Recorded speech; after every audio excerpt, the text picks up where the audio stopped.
চটপট বানিয়ে নেওয়া যাক এত সুন্দর মচমচে নিমকি বাড়িতে।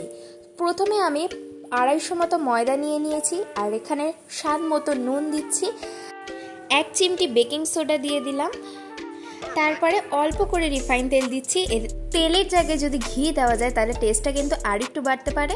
তো সব কিছু নিয়ে আমি একসাথে ভালোভাবে মিশিয়ে নিচ্ছি ময়দার সাথে। ভালোভাবে মেশানো হয়ে গেলে তারপরে জল দিয়ে যেমনভাবে ময়দা মাখা হয় সেইরকমভাবেই মেখে নেব।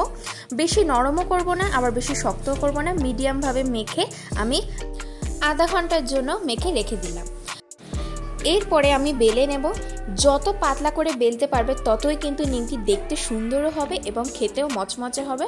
তো অনেকটাই পাতলা করে আমাকে বেলতে হবে। প্রথম দিকে কালো জিরেটা দিতে আমি ভুলে গিয়েছিলাম, তাই পরে আমি অ্যাড করেছি। এটা অপশনাল, চাইলে দিতেও পারো নাও দিতে পারো। তো এরপরে পাতলা করে বেলার পর একটা থালার ওপরে রেখে সেটাকে আমি এরকম পিস পিস করে কেটে নিচ্ছি। আমার কাছে পিৎজা কাটার ছিল, তাই কাটতে খুবই সুবিধা হয়েছে। তাছাড়া চাকু দিয়েও কিন্তু খুব সহজেই কাটা যায়। তো তারপরে এরকমভাবে আমি নিমকিগুলো একটা থালায় নিয়ে নিচ্ছি। কড়াইতে তেল দিয়ে দিয়েছি, একদম গরম হয়ে গেলে তারপরে এই নিমকিগুলো আমি আস্তে আস্তে তেলে ছেড়ে দেব। আর একদম মিডিয়াম আছে কিন্তু ভাজতে হবে। তেল যত বেশি দেবে ততই বেশি করে তোমরা নিমকিগুলো ভাজতে পারবে। আমি আপাতত এখন কম দিয়েছি, তাই একটু কম কম করে ভাজছি। আর বেশিক্ষণও কিন্তু ভাজলে চলবে না, জাস্ট হালকা একটা লালচে ভাব চলে আসলে কিন্তু নিমকিগুলোকে তুলে নিতে হবে। আর বাটিতে কিন্তু অবশ্যই একটা খবরের কাগজ বা যে কোনো টিস্যু পেপার রাখতে পারো। আমি রাখতে ভুলে গিয়েছি, যার কারণে তেলটা নিচে রয়ে গেছে।